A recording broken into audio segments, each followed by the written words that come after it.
Hello दोस्तों, कैसे हैं आप लोग। उम्मीद करता हूं आप लोग बेहतर होंगे और पढ़ाई भी आपकी अच्छी चल रही होगी। सुपर टेट की तैयारी शुरू हो गई होगी। तो आज की ये क्लास जो है आपकी ईवीएस के शानदार क्वेश्चन पर आधारित क्लास है। वीडियो में एक से एक दमदार सवाल है। पहला क्वेश्चन आपकी स्क्रीन पर है। क्या है? वायुमंडल में 99% भाग पर किन दो गैसों का विस्तार है। ऐसे क्वेश्चन है जो बहुत पूछे जाते हैं आपके, तो आपका रिवीजन हो जाएगा। अगर आते हैं आपको क्वेश्चन तो भी वीडियो फुल वॉच कीजिएगा, आपका रिवीजन अच्छे से हो जाएगा। तो आपका ऑप्शन है ओजोन एवं ऑक्सीजन, आर्गन एवं ओजोन, आपका नाइट्रोजन एवं ऑक्सीजन, या आपका कार्बन डाइऑक्साइड एवं आर्गन। तो आपका 99% भाग पर किन दो गैसों का विस्तार है दोस्तों। आपका कौन सा ऑप्शन सही हो जाएगा? नाइट्रोजन एवं ऑक्सीजन। नाइट्रोजन कितनी पाई जाती है आपकी? 78% क्या है? नाइट्रोजन है। और ऑक्सीजन आपकी कितनी हो जाएगी? 21% ऑक्सीजन पाई जाती है वायुमंडल में। अगर बात करें दोस्तों CO2 की, तो आपकी 0.03% क्या है? CO2 यानी कार्बन डाइऑक्साइड है, जो वैश्विक तापमान के लिए उत्तरदायी गैस है, यानी ग्लोबल वार्मिंग के लिए। तो आपका यह परसेंटेज CO2 का वायुमंडल में पाया जाता है। तो फिलहाल इस क्वेश्चन का राइट ऑप्शन आपका सी हो जाएगा। बढ़ेंगे अगले क्वेश्चन की तरफ। अगला क्वेश्चन देखिए, निम्नलिखित में से कौन विश्व उष्मायन का कारण है? मृदा प्रदूषण, वायु प्रदूषण, जल प्रदूषण या ध्वनि प्रदूषण। तो विश्व उष्मायन यानी ग्लोबल वार्मिंग का कारण क्या है दोस्तों? आपका वायु प्रदूषण इस क्वेश्चन का राइट आंसर हो जाएगा। सबसे ज्यादा प्रदूषित कौन करता है? वाहनों से निकलने वाला जो धुआं होता है आपका, वो सबसे ज्यादा प्रदूषित करता है। ठीक है, तो इस क्वेश्चन का भी राइट आंसर आपको पता चल गया। अगला क्वेश्चन हम लोग देखेंगे और आपकी स्क्रीन पर यह क्वेश्चन ना, अन्य मृत जंतुओं पर जीवन निर्वाह करने वाले प्राणी को कहते हैं डीकंपोजर, पैरासाइट, स्कैवेंजर, ओमनीवोरस। तो अन्य मृत जंतुओं पर जीवन निर्वाह करने वाले प्राणी आपका क्या कहलाते हैं? स्कैवेंजर कहलाते हैं। ठीक है, ऑप्शन आपका सी राइट हो गया। अगर आपका पैरासाइट क्या होता है? पैरासाइट दूसरों पर आश्रित जो आपके जीव होते हैं, प्राणी होते हैं, जैसे आपका मच्छर हो गया, ये क्या है? आपका पैरासाइट है। ठीक है, एक और आपको जीव, एक और प्राणी का नाम बताना है जो आपका पैरासाइट होता है, कमेंट बॉक्स में बताइएगा। ओमनीवोरस क्या होते हैं? हर्बीवोरस शाकाहारी होते हैं, कार्निवोरस आपका मांसाहारी होते हैं, और ओमनीवोरस क्या होते हैं दोस्तों? सर्वाहारी, यानी जो सब कुछ खाते हैं वो आपके ओमनीवोरस होते हैं। तो फिलहाल इस क्वेश्चन का राइट आंसर क्या हो गया? स्कैवेंजर हो गया, जो मृत आपके जीव जंतुओं पर आश्रित होते हैं। ठीक है, तो आपका बढ़ते हैं दोस्तों अगले क्वेश्चन की तरफ। अगला क्वेश्चन आपका शानदार क्वेश्चन है। कुछ पक्षी हमारी तुलना में 4 गुना अधिक दूरी तक देख सकते हैं, वो कौन है? चील, बाज, गिद्ध, बाज कबूतर, तोता, फाख्ता, कौवा, मोर, या कौवा, चील, बुलबुल। तो यहां से देखेंगे, बहुत इंटरेस्टिंग चीज मैं आपको बताने वाला हूं। इसमें आपका क्वेश्चन सही हो जाएगा। फिलहाल राइट आंसर ऑप्शन ए के साथ जाएगा। चीते की चाल पर और बाज की, चीते की रेस पर और बाज की नजर पे कभी भी संदेह नहीं करना चाहिए। तो चील, बाज और गिद्ध इस क्वेश्चन का राइट आंसर होगा। फाख्ता जो एक ऐसा आपका पक्षी है जो कैक्टस के कांटों के बीच अपना घोंसला बनाता है। ठीक है, इस बात को आपने अच्छे से सुना। अगर कौवा की बात करें तो ये सबसे ऊंची डाल पर, अपना पेड़ पर सबसे ऊंचे घोंसला बनाता है।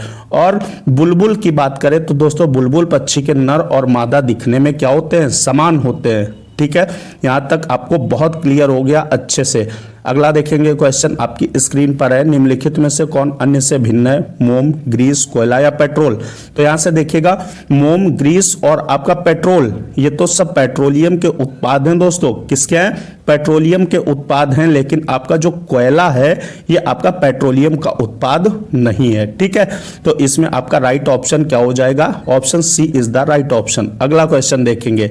अगला क्वेश्चन देखिएगा, निम्नलिखित में जल जनित रोग कौन सा है? छोटी माता, अतिसार, रक्ताल्पता, या आपका मस्तिष्क ज्वर।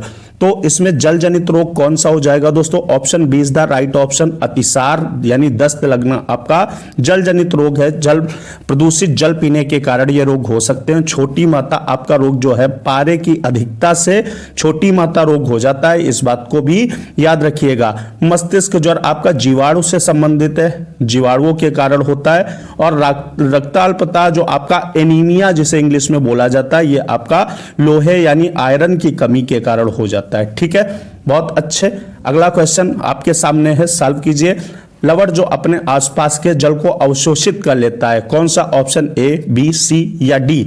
तो इसमें ऑप्शन आपका कौन सा सही हो जाएगा? हाइग्रोस्कोपिक लवण। ये आपके जो होते हैं ये आसपास के जल को अवशोषित कर लेते हैं। तो इस क्वेश्चन का राइट आंसर आप ऑप्शन बी के साथ जाएगा।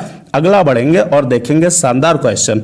क्या क्वेश्चन है? महासागरों में जल स्तर जो वृद्धि होती है जल स्तर में, वो किसके कारण होती है? अत्यधिक वर्षा, ध्रुवीय प्रदेशों में बर्फ का पिघलना या आपका अम्ल वर्षा।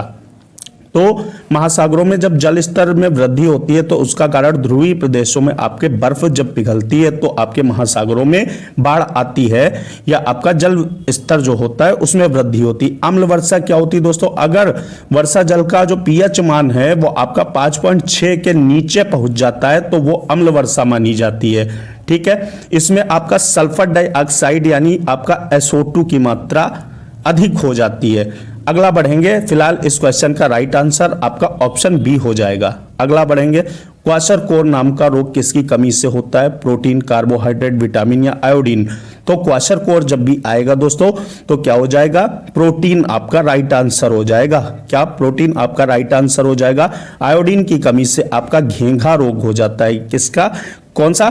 घेंघा रोग हो जाता है। ठीक है, तो अगला देखेंगे क्वेश्चन बहुत अच्छे तरीके से, और चैनल को सब्सक्राइब कर लीजिएगा और बेल आइकन को प्रेस करके ऑल पे क्लिक कर दीजिएगा ताकि मैं वीडियो अपलोड करूं रात 8 बजे और तुरंत आपको वीडियो मिल जाए नियमित तौर पर।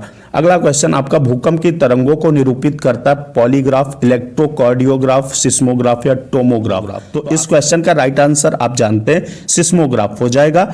ठीक है, यहां से शानदार तरीके से डबल स्टार बना के नोट कीजिए। रिक्टर स्केल पर आपकी क्या है?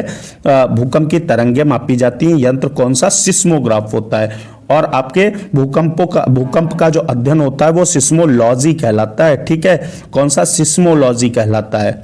ओके, बढ़े दोस्तों अगले क्वेश्चन की तरफ। अगला क्वेश्चन आपकी स्क्रीन पर है। नदियों द्वारा बहाकर लाई गई मिट्टी क्या कहलाती है? काली मिट्टी, जलोढ़ मिट्टी, लाल मिट्टी, लेटराइट मिट्टी?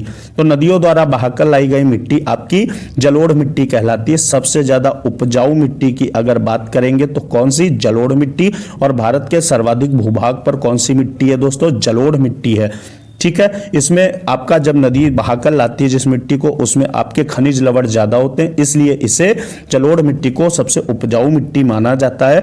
काली मिट्टी आपकी, इसे रेगुर मिट्टी भी बोला जाता है। महाराष्ट्र के अंदर इसका क्षेत्रफल सर्वाधिक है। कपास की खेती के लिए आपकी काली मिट्टी सर्वोत्तम होती है। ठीक, लाल मिट्टी का लाल रंग किसके कारण होता है? FeO यानी आपके आयरन के ऑक्साइड के कारण लाल रंग होता है लाल मिट्टी का। अगला देखेंगे, बहुत अच्छा क्वेश्चन है। काजीरंगा राष्ट्रीय उद्यान किस लिए फेमस है? भालू के लिए या एक सींग वाले गैंडे के लिए या हंगुल के लिए या एशियाई शेरों के लिए? तो काजीरंगा कहाँ है दोस्तों? असम में आपके पड़ता है। असम का राष्ट्रीय उद्यान है और यह फेमस है एक सींग वाले गैंडे के लिए। ठीक है, अगला बढ़ते हैं दोस्तों। अगला क्वेश्चन आपके सामने। 11 जुलाई को क्या मनाया जाता है? विश्व जनसंख्या दिवस, विश्व जल दिवस, विश्व स्वास्थ्य दिवस, विश्व जैव विविधता दिवस यानी इंटरनेशनल बायोडाइवर्सिटी डे कब मनाया जाता है? तो 11 जुलाई को दोस्तों विश्व जनसंख्या दिवस मनाया जाता है। ये बात क्लियर आपकी। ऑप्शन ए इस क्वेश्चन का राइट आंसर हो गया। जल दिवस की बात करें तो 22 आपका मार्च हो जाएगा। स्वास्थ्य दिवस आपका क्या हो जाएगा? 7 अप्रैल हो जाएगा। और यहां से विश्व जैव विविधता दिवस आपका 22 मई हो जाएगा। इस बात को भी नोट कर लेंगे। फिलहाल इस क्वेश्चन का राइट आंसर आप जान चुके हैं। A option is the right option. अगला बढ़ेंगे देखेंगे अगला क्वेश्चन क्या है। कार्बन डेटिंग विधि प्रयुक्त की जाती है वस्तु की आयु ज्ञात करने में, स्थान ज्ञात करने में, वस्तु की पहचान करने में, लिपि को पहचानने में। तो कार्बन डेटिंग विधि का प्रयोग कब किया जाता है? वस्तु की आयु ज्ञात करने के लिए किया जाता है। क्या? एज निकालने के लिए आपकी कार्बन डेटिंग विधि का यूज किया जाता है। अगला दोस्तों बढ़ेंगे और आज के इस वीडियो का शानदार क्वेश्चन है। लास्ट क्वेश्चन आपका है, लौंग एवं केसर पौधे के किस भाग से प्राप्त किए जाते हैं? तना, जड़, फूल, फल। तो लौंग और केसर के लिए हमेशा याद रखिएगा ऑप्शन सी आपका राइट हो जाएगा। फूल से प्राप्त किए जाते हैं। और केसर उत्पादन में आपका जम्मू एंड कश्मीर जो है वो आपका सबसे आगे है। इस बात को भी याद रखिएगा, सबसे ज्यादा केसर और लौंग जम्मू एंड कश्मीर में पैदा की जाती है। तो आज का ये वीडियो कैसा लगा आपको कमेंट बॉक्स में बताना है और वीडियो को लाइक करके चैनल को सब्सक्राइब कर लीजिएगा। रोज रात 8 बजे आपकी शानदार क्लास के लिए मिलते हैं दोस्तों अगले वीडियो में। जय हिंद।